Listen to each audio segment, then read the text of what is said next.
제4장 요람에서 무덤까지를 설명드리겠습니다. 1932년 미국의 대통령 선거는 정치적 분기점이었습니다. 당시 100만 명이라는 많은 사람들이 실업 상태에 있었습니다. 정책 실패로 인해 발생한 대공황이지만 루즈벨트의 보좌관들은 대공황을 자본주의 실패의 결과라고 생각했습니다. 정책 실패로 인해 경제가 대공황을 경험하게 됐지만 사람들은 집권화된 강력한 정부를 선택했습니다. 사람들은 정부가 생산수단을 소유하고 운영하더라도 급격한 재산의 변화를 막고 전체 이익을 위해 경제를 통제하기를 바라기 시작했습니다. 요람에서 무덤까지란 말은 1887년에 간행된 에드워드 벨러미의 소설 뒤를 돌아보면서 Looking Backward에서 나온 겁니다. 여러 상황의 변화로 정부가 적극적으로 개입하는 것이 치유책이라고 믿었습니다. 루즈벨트의 뉴딜 정책 중 일부는 위헌 판결을 받았습니다만 증권거래위원회와 국가노동관계위원회, 전국 최저임금제 등 오늘날까지 많은 정책들이 남아 있습니다. 제2차 세계대전으로 뉴딜 정책은 중단되었으나 물가와 임금은 통제되고 소비재는 배급되고 민간재 생산은 통제되었습니다. 전쟁과 대공황의 경험을 통해 사람들은 자본주의는 불완전하며 중앙집권적 정부가 더 효율적이라는 환상을 심어주었습니다. 프리드만은 대공황은 정부의 실패에 기인한 것이라고 전제하고 전시통제의 효율성은 일시적인 것일 뿐이라고 강조하고 있습니다. 이후 정부의 규모가 팽창하였습니다. 정부의 개입 분야는 공업, 금융업, 상업 등 광범위하게 확대되었습니다. 그러나 실제의 경험은 참담한 것이었습니다.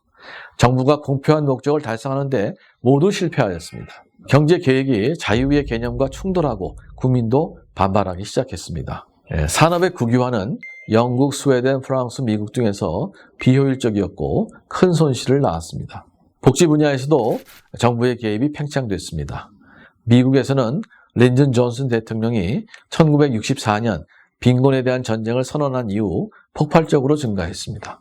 사회보장제도, 실업보험제도, 사회보호제도 등 많은 복지 정책들이 도입되었습니다. 의료보험, 식비보조제도 등이 도입되고 공공주택 건설과 도시재개발 사업이 확대되었습니다. 그러나 그 결과는 참담했습니다. 폭발적인 복지 활동에도 불구하고 불만이 광범위하게 번져나갔습니다. 그러면서도 더 많은 지원과 확장을 요구하는 목소리는 커져갑니다. 복지 정책이 실패했음에도 불구하고 복지 사업을 증대시키려는 압력은 점점 커져가기만 했습니다. 복지 정책으로 이익을 얻는 사람들은 그 정책을 확대하도록 압력을 가하고 있습니다. 영국에서 국민보험건강보험은 영국이 복지국가라는 위상을 만들어준 제도입니다. 하지만 비용은 계속 증가하고 차례를 기다리는 환자 명부는 점점 길어져 가는 등 어려움이 광범위하게 퍼져가고 있습니다. 스웨덴도 영국과 같은 경로를 겪으면서 1976년 총선거에서 사회민주당의 지배를 종결시켰습니다. 이 모든 정책이 그렇게도 실망스러운 결과를 낳는 것은 무슨 이유일까요? 정책의 목적은 인도주의적이고 고상한 것인데 왜 그 목적을 달성할 수 없는지는 의문이 아닐 수 없습니다. 복지정책을 시작할 때만 해도 수혜받는 사람의 수는 소수였고 부담하는 사람의 수는 다수였습니다.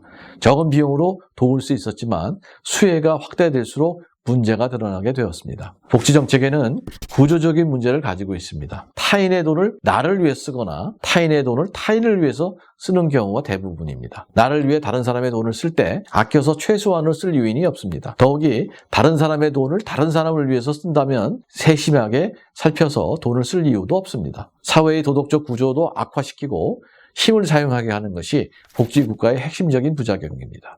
복지국가가 우리의 자유를 심각하게 위협하는 이유이기도 합니다.